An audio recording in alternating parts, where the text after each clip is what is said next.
At the county fair, a fortune teller grabbed my wrist and whispered, "You're not supposed to be alive." Excuse me? I tried to pull away, but she held firm. 3 years ago. The accident on Route 67. You died. Her milky eyes bore into mine. But here you are. My blood went cold. I had been in an accident on Route 67 3 years ago.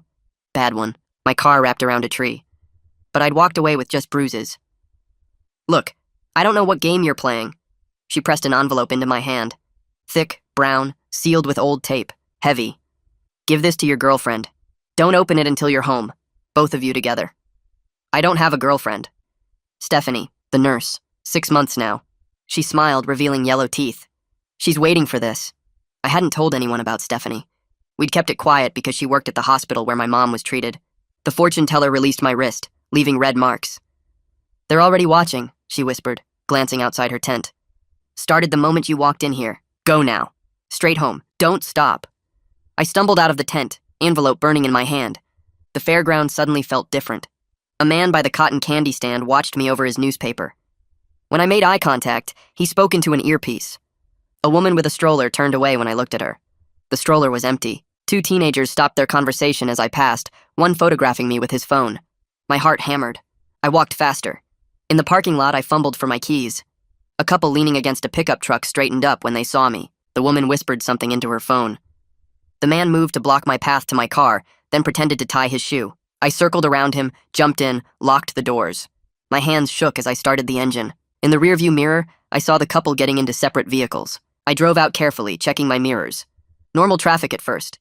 Then I noticed the blue sedan. 3 cars back, but matching every turn. When I changed lanes, it changed lanes. When I slowed down, it slowed down.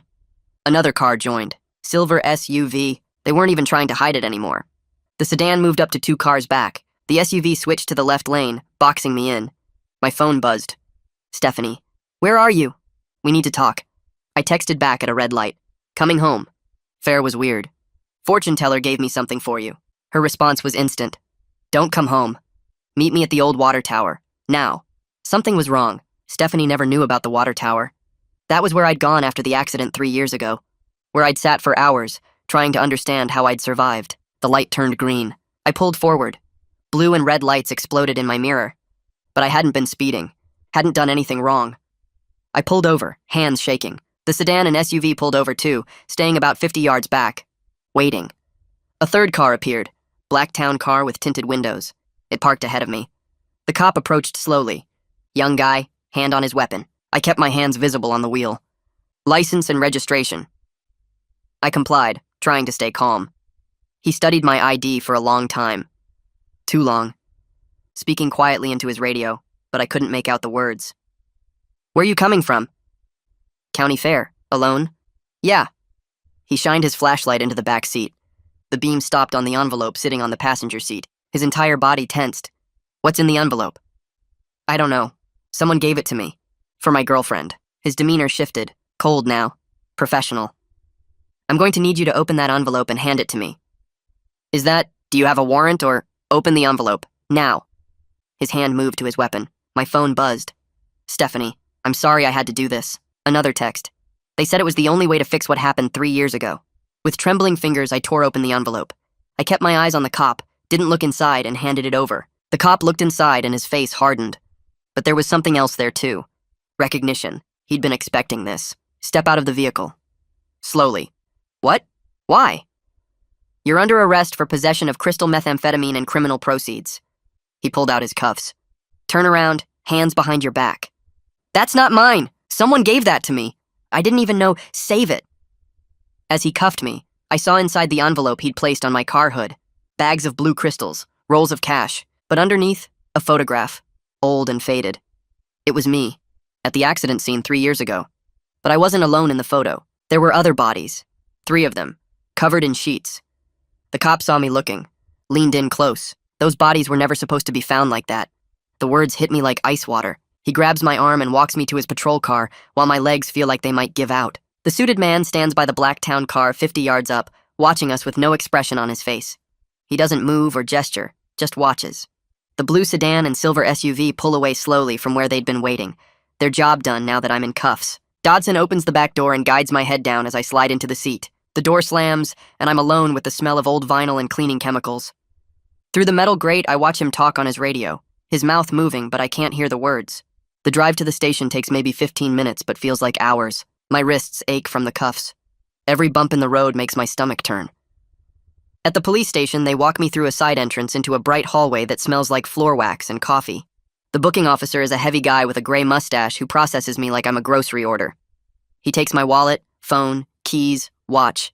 Everything goes into a plastic bag. He rolls my fingers across an ink pad and presses them onto cards, one finger at a time. Left thumb, left index, left middle. The ink stains my skin black. He positions me in front of a height chart and takes my photo while I hold a number placard. The flash makes me blink.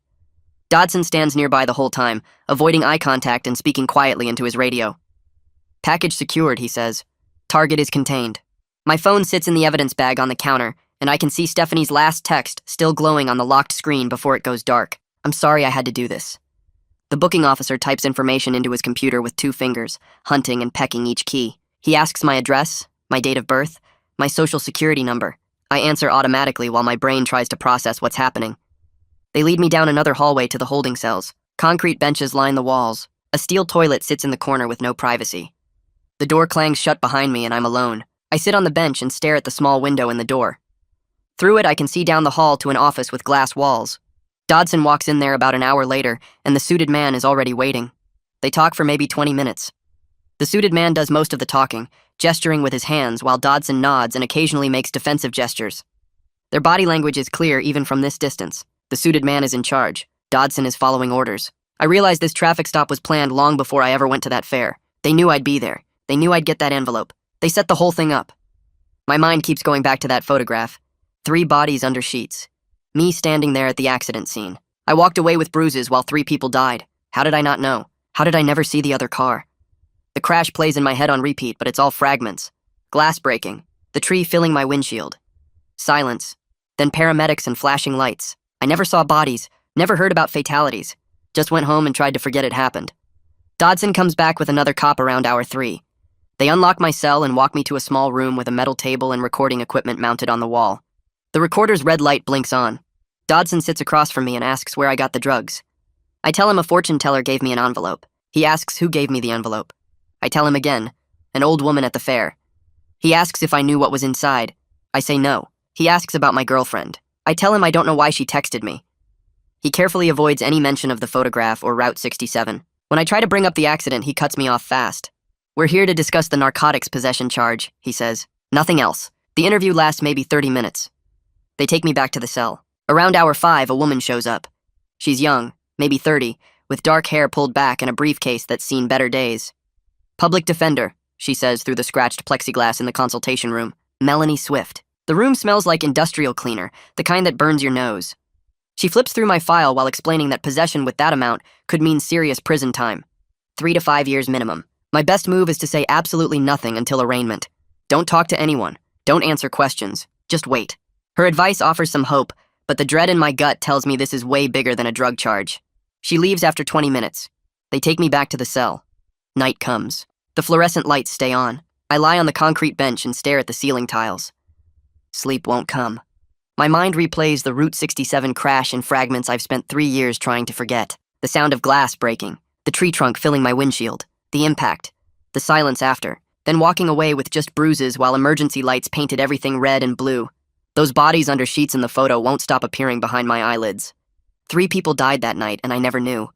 Never saw the other car, never heard about fatalities. The fortune teller showed me that envelope, and suddenly there were bodies I never knew existed. Morning comes.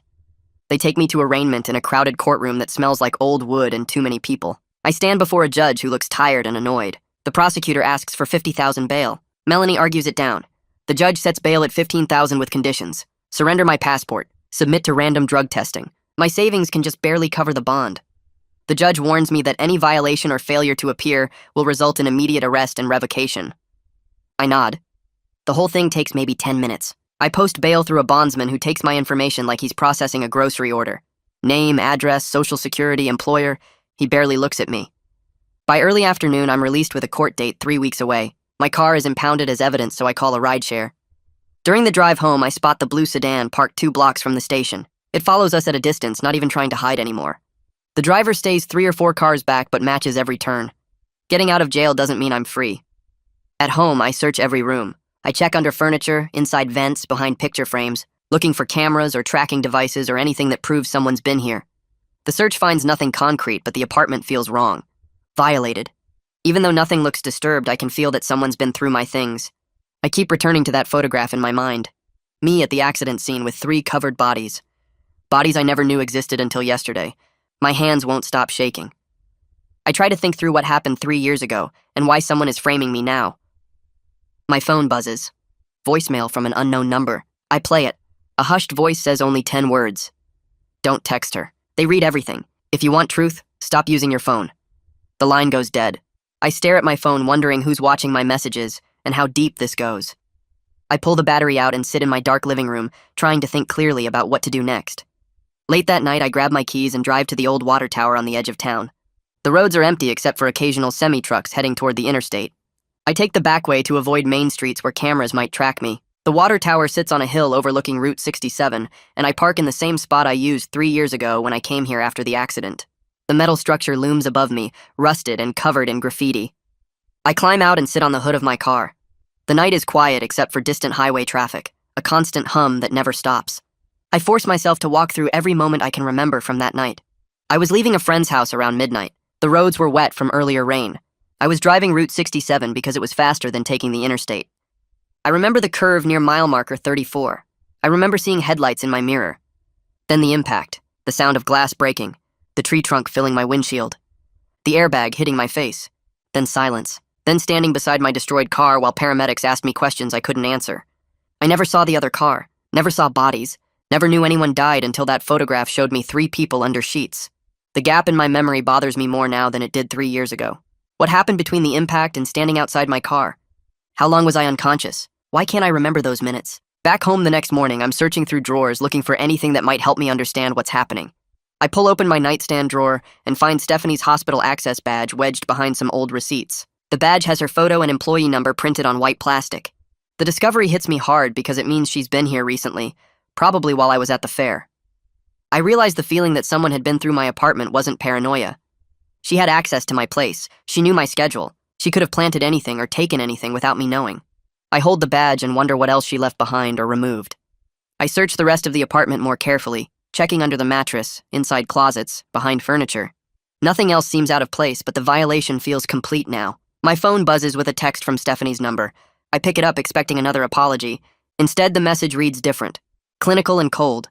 The text says she took personal leave and I shouldn't try to contact her and this is her supervisor. I read it 3 times. The tone doesn't sound like Stephanie at all. The fact that someone else is using her phone sends alarm bells through my head. Either way, the hospital knows about us now.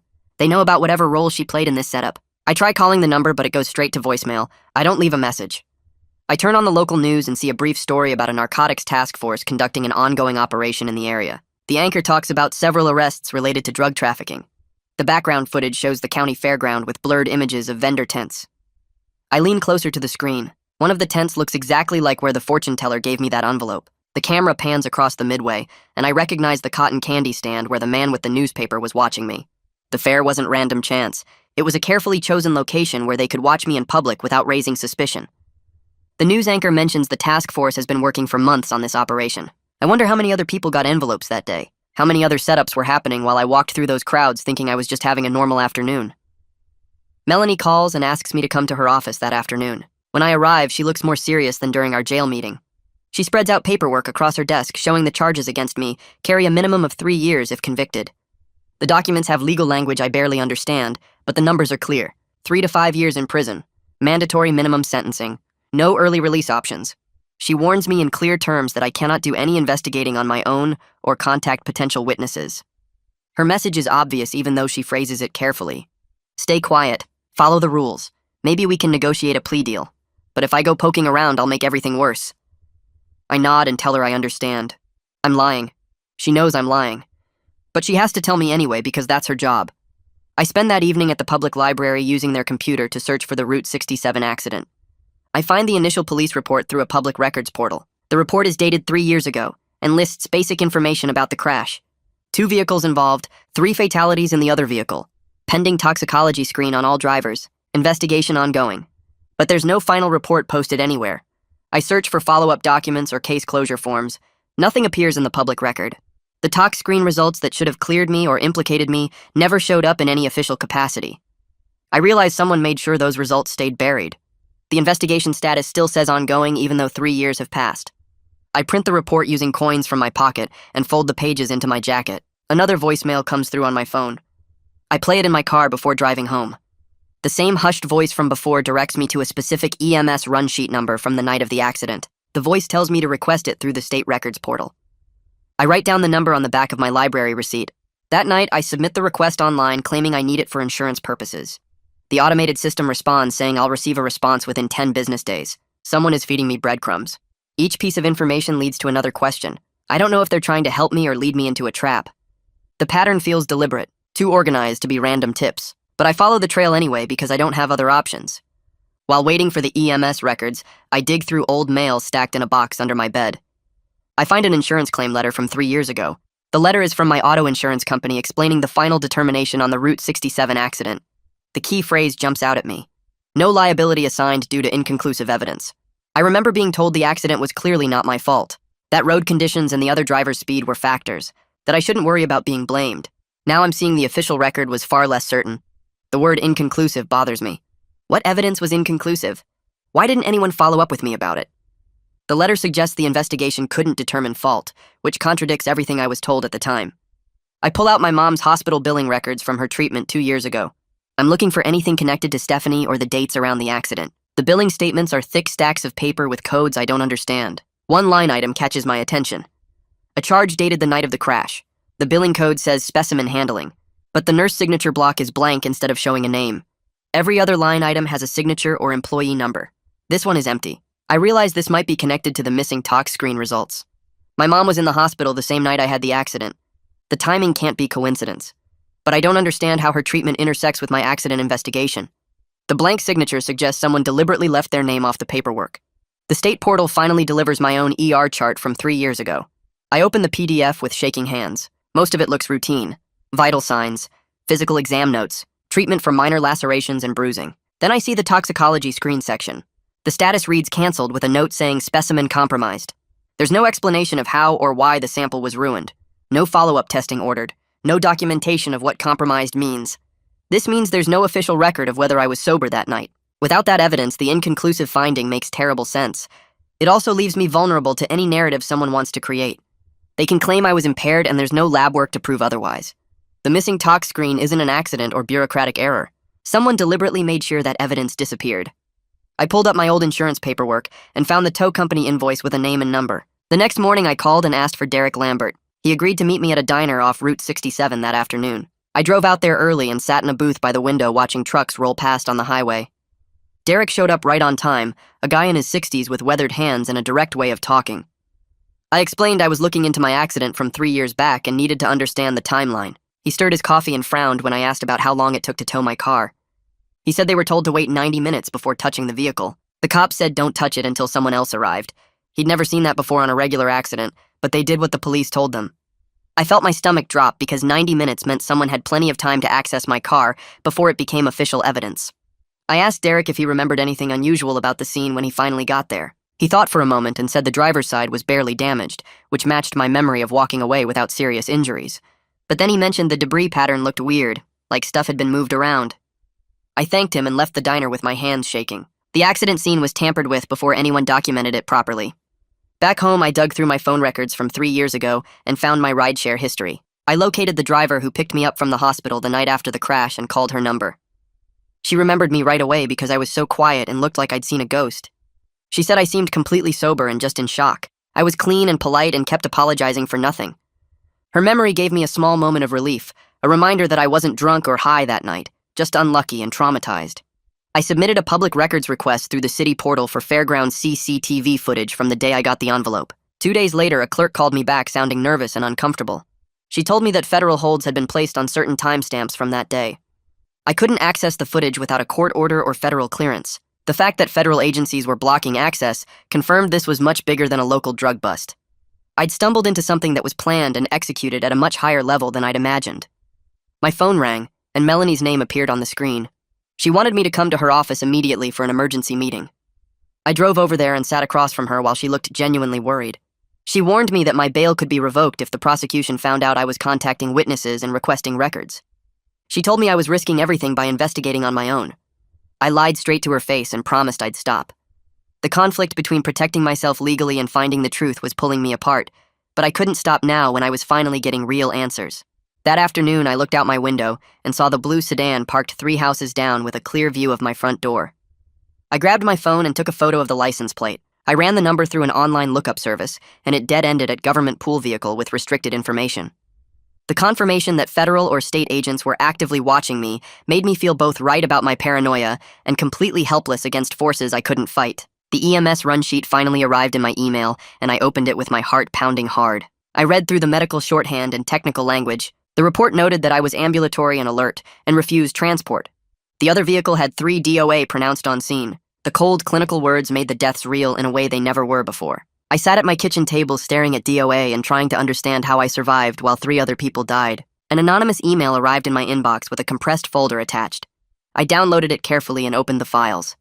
Inside were dozens of photos from the fairground taken from different angles. The images showed me walking through the fair, approaching the fortune teller's tent, and leaving with the envelope. Everything was captured by what looked like professional surveillance equipment. One photo showed the fortune teller greeting me, while someone behind me was photographing the whole interaction. Every moment of that day was documented by multiple people watching me. Through a friend of a friend, I got connected to an investigative journalist named Aurora Barker. She'd been tracking hospital theft and law enforcement information leaks. We met at a coffee shop downtown, and she was sharp and skeptical from the start. She asked me detailed questions about the timeline and the evidence I'd collected. When I mentioned Stephanie's role and the hospital connection, her eyes got wider and more focused. She told me she'd been investigating suspicious patterns in specimen handling at that exact hospital. Aurora pulled out her laptop and showed me her research. A narcotics unit had been using planted evidence to force cooperation from low-risk witnesses in larger investigations. She suspected Stephanie was pressured into participating by threats to her job or nursing license. The envelope I received was meant to give them power over me for some reason, connected to Route 67. The information made me feel protective of Stephanie despite what she'd done to me. I understood she was trapped in the same system that was crushing me now. That afternoon, I drove back to the water tower with my phone's recording app open on the passenger seat. The gravel crunched under my tires as I pulled into the same spot where I'd sat 3 years ago, trying to understand how I survived. I grabbed my phone and started walking the perimeter of the tower, speaking my memory of the accident out loud. I described leaving my friend's house around 11, the empty stretch of Route 67, the way the other car appeared in my headlights. I talked through the impact, how it felt on the passenger side of my car, the tree trunk filling my windshield, the silence after. I kept recording for 20 minutes, circling the tower twice while forcing myself to remember every detail I'd spent years trying to forget. When I played it back, one thing jumped out at me. I remembered the impact being on the passenger side, metal crushing inward from the right, but the police report said front-end collision. I stopped the recording and pulled up the report on my phone, reading the technical language again. Front-end impact with tree, driver's side minimal damage. The description didn't match my memory at all. These small differences might mean nothing, or they might mean everything about what really happened that night. I was getting back in my car when Knuckles rapped on my window. A man in jeans and a polo shirt stood there, badge clipped to his belt. I rolled down the window halfway, keeping my hands visible. He leaned down and spoke quietly. His name was Raphael Knox, Internal Affairs and State Investigations. He told me if I wanted the truth about Route 67, I should stop talking to the narcotics guys and talk to him instead. His approach felt risky, standing out here in the open where anyone could see us. That made me think he was either genuinely trying to help or setting up an even more complicated trap than the one I was already in. Raphael gestured to his car parked 50 yards away, a plain sedan with tinted windows. We walked over and got in, him in the driver's seat, me in the passenger seat. He pulled out a folder and showed me Officer Dodson's service record. Clean on paper, commendations for drug interdictions, solid arrest record. Then Raphael flipped to another page showing a list of seizures over the past 2 years. Dodson's name appeared on 6 of them, all involving confidential informants, all resulting in major drug recoveries. Raphael explained that IA had been building a case against the narcotics unit's practices for 8 months. My arrest fit a pattern they'd been documenting, where low-risk targets got hit with planted evidence to create leverage for bigger investigations. Raphael's information gave me a thread of hope that someone in law enforcement actually cared about the truth. But I stayed careful, remembering what Dodson had done to me and how easily cops could lie. Raphael asked if I'd be willing to wear a wire for a meeting with Dodson or the suited handler from the Blacktown car. He said it could get me a better deal on my charges, maybe even get them dropped entirely. I refused immediately, shaking my head. I told him I needed to think about it and talk to my lawyer first. The idea of becoming an active informant scared me more than the drug charges. Raphael nodded like he'd expected that answer and pulled out a business card. The number on it wasn't connected to any official police line, he said, just his personal cell. He told me to call when I was ready to talk more, then we both got out of his car and went our separate ways. That night, I sat at my kitchen table with my laptop, searching online for hospital HR complaints. I typed in the hospital name and filtered by dates around my accident. One grievance popped up from 3 years ago, filed by a lab tech about night shift specimen mishandling. The complaint mentioned samples being lost or compromised and named a supervisor who was later quietly transferred to another facility. I clicked through to the supervisor's name and found she'd been moved to a different hospital 6 months after my accident. The missing tox screen wasn't an isolated incident. Someone at that hospital had been tampering with evidence in a pattern, and my accident just happened to coincide with their operation. I tracked down Derek Lambert's number again and called him the next morning. We met at the same diner off Route 67, and I bought him coffee while asking about the cops who made him wait before towing my car. Derek leaned back in the booth and spoke carefully. He said they waited because someone told them another person needed to check the scene first, someone from a different agency. When I pressed him on who, he shrugged and said it was above his pay grade. The whole thing felt wrong to him at the time, but tow operators don't question cops. His confirmation that outside agencies were involved from the start made me certain the accident was never properly investigated. Someone with authority had controlled the scene before any official documentation happened. My phone buzzed with a text from Aurora. She'd secured pieces of the fairground CCTV footage through a clerk contact who owed her a favor. I drove to her apartment that afternoon, and we sat on her couch watching grainy video on her laptop. The footage showed me walking through the fair in segments. The couple at the pickup truck tracked my movement in one clip. The teenagers photographed me in another. The woman with the empty stroller turned to follow me in a third clip. The coordination was obvious and professional, multiple watchers positioned throughout the fairground. Aurora froze the frame on the suited man standing beside the black town car, his face partially visible. She said she'd try to run facial recognition through her journalist contacts. Back home that evening, I searched news archives for Officer Dodson's name. 2 previous high-profile drug busts came up, both from the past 18 months. The first involved a meth lab operation with 3 arrests and $200,000 in seized narcotics. The second was a fentanyl trafficking ring with 5 arrests and $500,000 in drugs and cash. Both cases involved confidential informants whose names were redacted. Both resulted in convictions. The articles made Dodson look like a competent cop doing solid police work, but knowing what I knew now, I wondered how many of those busts involved planted evidence and coerced witnesses. I wondered if Dodson was a willing participant in corruption or just following orders from someone above him. Late that night, paper slid under my apartment door. I heard footsteps retreating down the hallway and jumped up to look, but whoever delivered it was already gone. I picked up the folded note and opened it. The handwriting was shaky and uncertain. The message said the writer was paid to give me the envelope and that they were being watched too. An apology followed. A phone number was written at the bottom. I recognized the handwriting style as probably belonging to the fortune teller from the fair. My anger at being manipulated faded into understanding. She was another pawn in this operation, probably threatened or paid to play her role just like Stephanie had been. I drove to a convenience store and bought a burner phone with cash. Back in my car, I called the number from the note. It rang twice and connected. The voice that answered wasn't the same as the anonymous tipster from before. This voice was cold and official, speaking in clipped sentences. The person told me my girlfriend already gave them what they needed. They said I should stop digging or the deal they offered her would disappear. The line went dead before I could respond. I sat holding the phone while my mind raced through what this meant. Stephanie had cut some kind of deal with these people. My investigation was threatening whatever agreement they'd made with her. The warning was clear, but I couldn't stop now when I was finally getting close to understanding what really happened 3 years ago on Route 67. That night I pulled up an old car forum where I'd posted photos 3 years ago, back when I was trying to make sense of surviving the crash. I scrolled through my profile until I found the thread, and there they were, 6 images of my destroyed car taken from different angles at the impound lot. I opened each photo in a new tab and studied them carefully, zooming in on the damage patterns. The driver's side door was dented but intact, the window cracked but not shattered. The steering wheel showed no signs of airbag deployment on my side. The front end was crumpled but not as badly as I remembered, more like a hard impact than a death trap collision. I pulled up the police report on my other monitor and read the description again. Front-end collision, severe structural damage, multiple fatalities in second vehicle, but my photos showed the passenger side took most of the impact, not the front. The tree trunk had hit at an angle, catching the right side of my car and spinning it. These photos contradicted the official story, and I realized my own documentation from 3 years ago might be the most reliable evidence I had, because I took them before anyone could tell me what to remember. Aurora texted me the next morning asking if I was ready to meet someone who'd been asking questions about Route 67 for years. We arranged to meet at Riverside Park that afternoon, and I got there early, sitting on a bench near the playground while kids screamed on the swings. A woman in her 40s approached, and Aurora introduced her as the sister of one of the people who died that night. Her name was Karen, and she had tired eyes and a folder of documents she'd collected over 3 years of trying to get answers. We sat at a picnic table while she spread out police reports, death certificates, and letters from lawyers who'd taken her money and delivered nothing.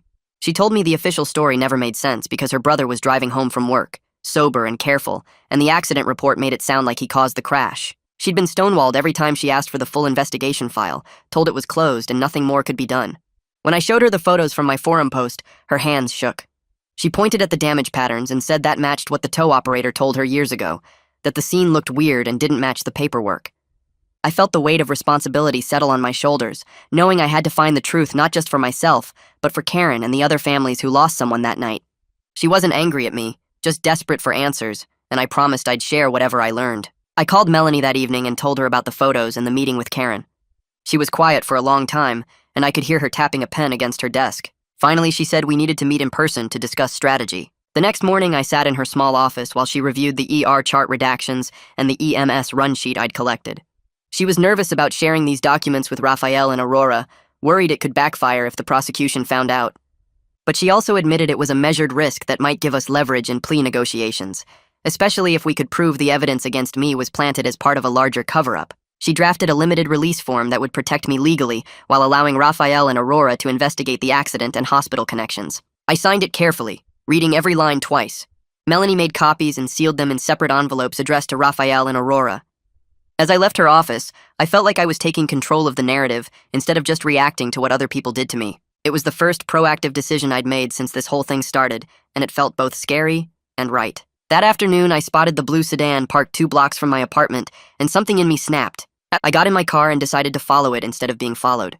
I pulled out slowly and circled the block, coming up behind the sedan from a side street. The driver didn't react at first, just pulled away from the curb like normal. I stayed 3 cars back, trying to look casual, but at the second intersection, the sedan made a sudden right turn without signaling. I followed. The driver led me through a maze of residential streets, turning randomly, doubling back, making it obvious he knew I was there. After 20 minutes of pointless loops, I gave up and headed home. That evening, my phone rang and Melanie's voice was tight with anger. The prosecution had filed a motion suggesting I was violating bail conditions by harassing law enforcement. Someone had reported my attempt to follow the surveillance car, and now they were using it against me. I felt cornered between my need to investigate and the legal system trying to shut me down. Melanie told me in clear terms that I couldn't do anything like that again, that I needed to be much more careful about my next moves. I agreed, but inside I was frustrated because every time I tried to find answers, someone pushed back harder. The next day, a notification popped up on my phone from an app I didn't recognize. When I opened it, there was a message from Raphael using some kind of secure messaging system. He said we needed to talk about a formal cooperation agreement. I called him from the app and he explained what a proffer was, a deal where I'd get limited immunity for statements about the accident cover-up, but not for the drug possession charge. The agreement would protect me from self-incriminating while letting me share everything I'd learned with internal affairs. But it also meant committing to work with IA and potentially testifying against other cops if the investigation led to charges. The deal was tempting because it gave me legal protection while helping expose the truth. But it also meant stepping into the middle of a fight between different parts of law enforcement, and I didn't know who I could really trust. Raphael didn't push, just said I should think about it carefully and talk to Melanie. I told him I needed 24 hours to decide. After I hung up, I sat staring at my phone, weighing the risks of cooperation against the risks of staying silent. Aurora called me that night and said she had something I needed to hear. I drove to her apartment and she had her laptop set up with headphones ready. She played me a recorded phone call, and I heard a woman's voice that sounded clinical and cold. The woman was pressuring someone about a specimen that needed to disappear, making sure the paperwork showed it was compromised during handling. The voice was threatening in a quiet way, talking about consequences for the nurse's career if the specimen didn't get lost properly. When the recording ended, Aurora told me the woman was Helen Stinson, a hospital supervisor whose name appeared in the HR complaint I'd found. I felt protective fury rise in my chest because Stephanie had probably received calls exactly like this, threats wrapped in professional language. This recording proved the specimen tampering wasn't accidental or isolated, it was intentional and systematic. Aurora said her source got the recording through a hospital employee who was tired of covering up problems. I asked if we could use it as evidence and she said maybe, but it depended on how it was obtained and whether Raphael's investigation could make it admissible. Either way, it was proof that someone at that hospital had been tampering with evidence for years. My phone buzzed later that night with a text from Stephanie's number. The message said, "Meet me where we said," Please, I need to explain. I stared at the words, my heart hammering. The message was referring to the water tower, the place I'd mentioned in texts before I knew they were being monitored. I was torn between hope that Stephanie was actually reaching out and fear that this was another trap. But I needed to hear her side directly, needed to understand why she'd done what she did. I texted Raphael through the secure app and told him where I was going and why. He responded quickly, telling me to be careful and keep my phone on. I drove to the water tower as the sun was setting, parking in the gravel lot where I'd sat 3 years ago trying to process my survival. Stephanie's car pulled in 10 minutes later, and she looked exhausted through the windshield. I got into her passenger seat, and we sat in silence for a moment before she started talking. Stephanie told me everything through tears that wouldn't stop. She said the narcotics unit approached her at work 2 months ago and told her they were investigating drug trafficking connected to the hospital. They knew about us, knew about my accident, knew things about Route 67 that weren't in any public record. They told her I was in danger of being charged with something much bigger related to the accident, and the only way to protect me was to cooperate with their sting operation. They wanted her to steer me toward the fair and make sure I got the envelope, said it would give them evidence to arrest the real criminals. She thought she was helping me by going along with their plan. They promised her nothing would happen to me, that I'd be safe if she just did what they asked. But when I got arrested anyway, she realized she'd been lied to. She'd been manipulated into setting me up, and by the time she understood what was really happening, it was too late. Her explanation didn't erase the betrayal I felt, but looking at her face, I understood she was another victim in this operation. She'd been used just like the fortune teller, just like me, all of us pawns in someone else's game. Stephanie pulled out her phone with shaking hands and showed me a photo she'd taken before they confiscated her device. The image showed a training binder lying open on a desk, and I could see a label on one of the page dividers. Route 67, do not disclose. Officer Dodson's name was written on the binder cover. She said she saw it during one of her debriefings with the narcotics unit, when they were explaining how the operation would work. She'd managed to snap the photo quickly before anyone noticed. The fact that this photo existed in official police materials meant the cops had been sitting on evidence about the accident for 3 years. They had documentation they'd deliberately kept hidden, proof that what happened that night wasn't what they'd told everyone. Stephanie said the photo in the envelope I received came from that same binder, that they'd used official evidence to set me up. I finally had concrete proof of a deliberate cover-up, something that showed this went beyond planted drugs into systematic evidence suppression. I saved the image to my phone, and Stephanie told me to be careful who I showed it to. As we got ready to leave the water tower, headlights appeared on the access road behind us. Stephanie's face went pale and she looked panicked. I motioned for her to go in a different direction while I led whoever was following us away from her. We split up at the next intersection, her turning left toward town while I went right toward the highway. The headlights followed me. I texted Raphael through the secure app while driving, telling him Stephanie was ready to talk if they could protect her from retaliation. His response came back immediately with an address and instructions for a safe debrief location. I sent the address to Stephanie and told her to go there now. Then I focused on the car behind me, leading it on a route away from where she was heading. I was making decisions to protect her even though she'd betrayed me, because I understood now that she was a victim in this too. The system had used her fear and her love for me to turn her into a weapon, and she'd have to live with that. But she didn't deserve to be hurt anymore for trying to do the right thing, even if she'd done it in the worst possible way. The motel was 15 miles outside town, a place with peeling paint and a neon sign that buzzed too loud. I paid cash for the room and sat on the bed with my phone in my hand, staring at Raphael's last message about where Stephanie was giving her statement. Every part of me wanted to drive there and make sure she was okay, to control what she said and how she said it, but I forced myself to stay put. I turned on the TV and watched nothing, just noise to fill the room while my brain ran through every possible way the debrief could go wrong. Around midnight, I tried to sleep, but ended up lying flat on top of the covers, staring at water stains on the ceiling and listening to traffic on the highway. The restraint felt like holding my breath underwater, fighting against instinct, but I didn't move, and I didn't call anyone, and I didn't do anything stupid. When morning light started coming through the thin curtains, I felt exhausted, but also something else. Maybe the start of understanding that I couldn't fix everything by forcing it.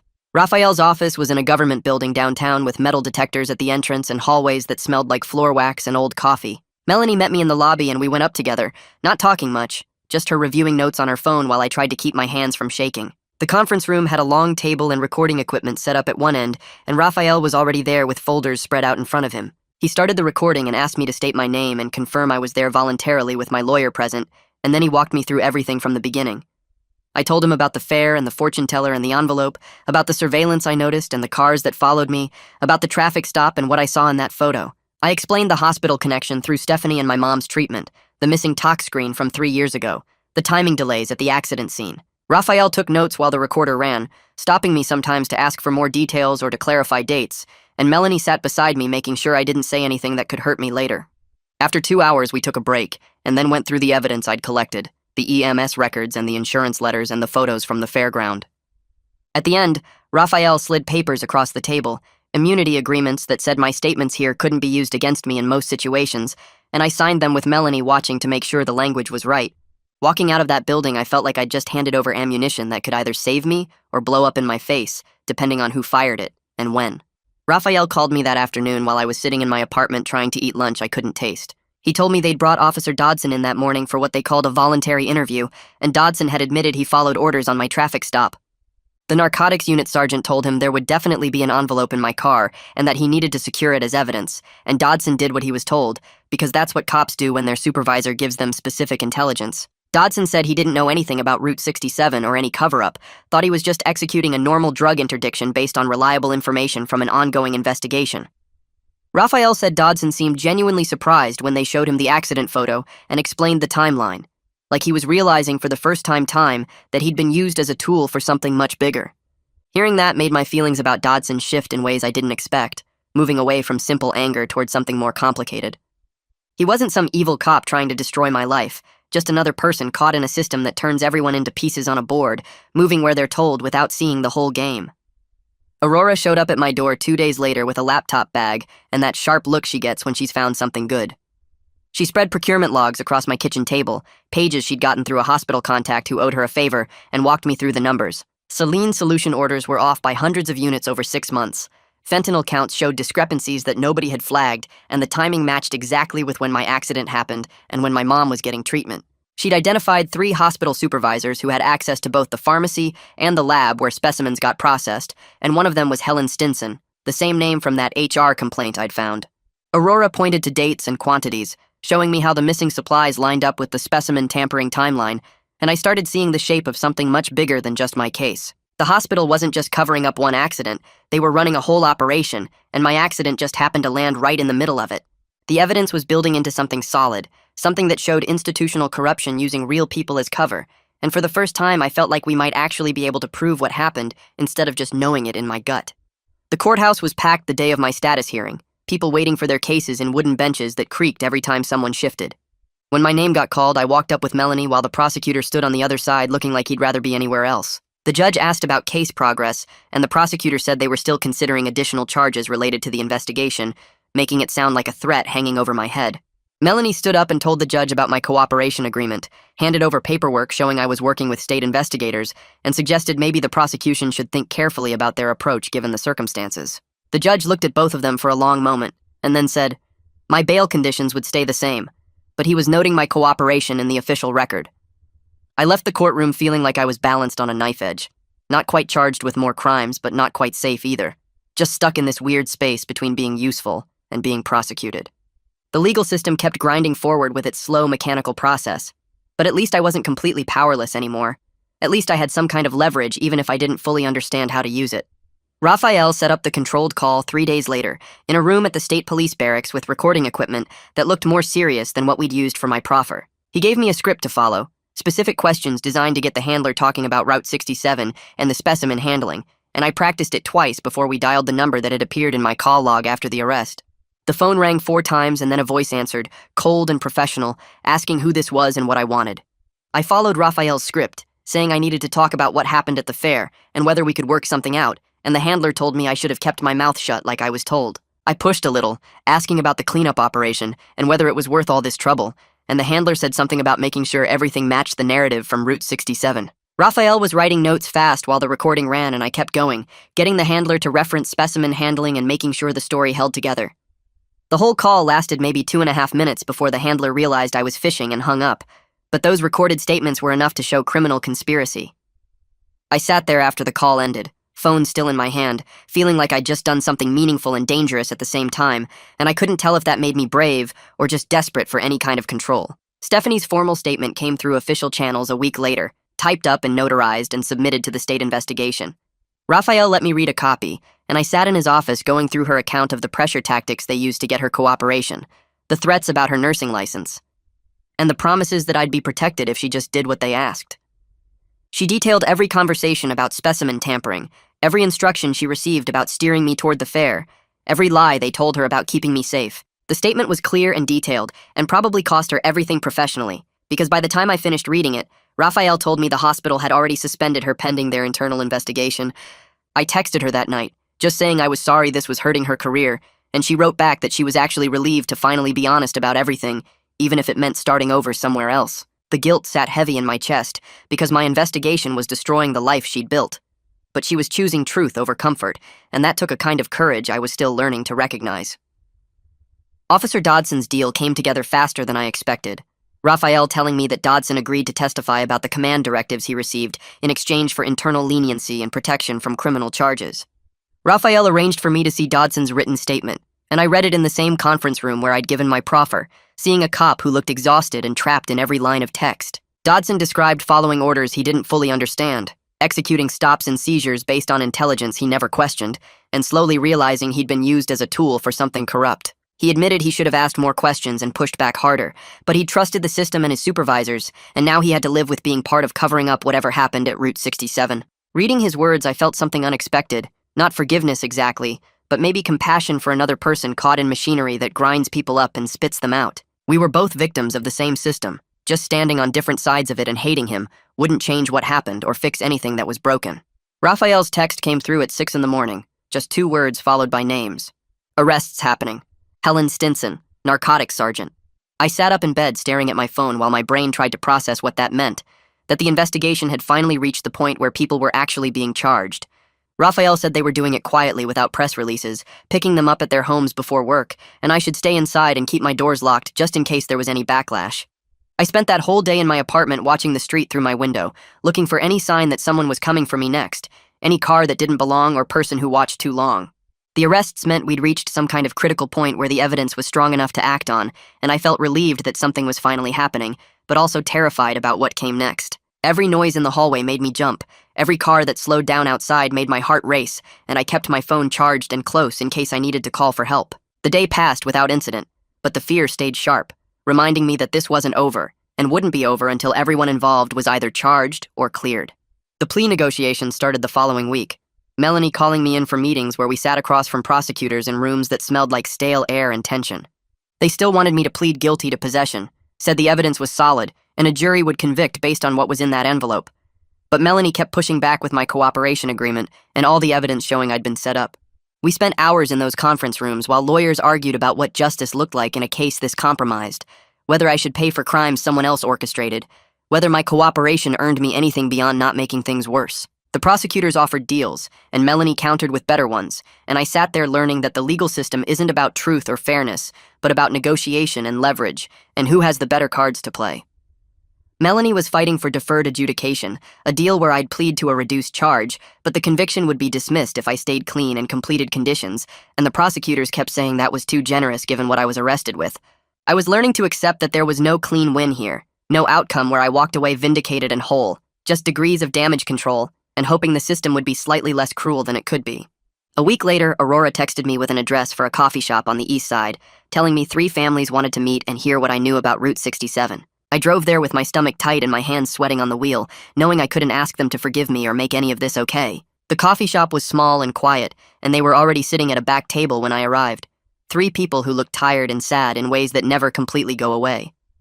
I sat down across from them and started talking, laying out everything I'd learned about the accident, and the cover-up and the missing talk screens and the evidence tampering, answering their questions as honestly as I could without making excuses or trying to minimize what happened.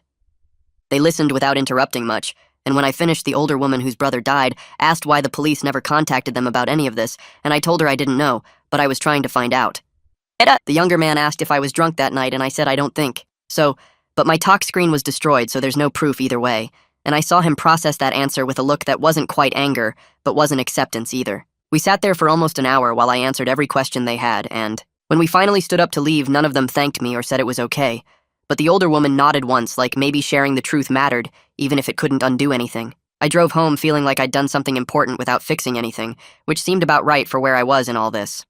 2 days later, I went to Stephanie's apartment to pick up a book I'd left there months ago, and I found the place empty with a note taped to the inside of the door.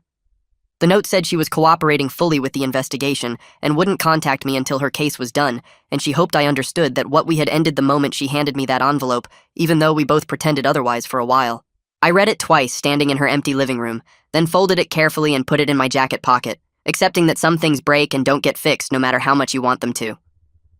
Back home, I put the note in my desk drawer under some old bills, not throwing it away but not keeping it out either, just letting it exist as a record of something that happened and ended. The following week, I had a status hearing at the courthouse, and I was standing in the hallway outside the courtroom when Officer Dodson came around the corner and stopped when he saw me.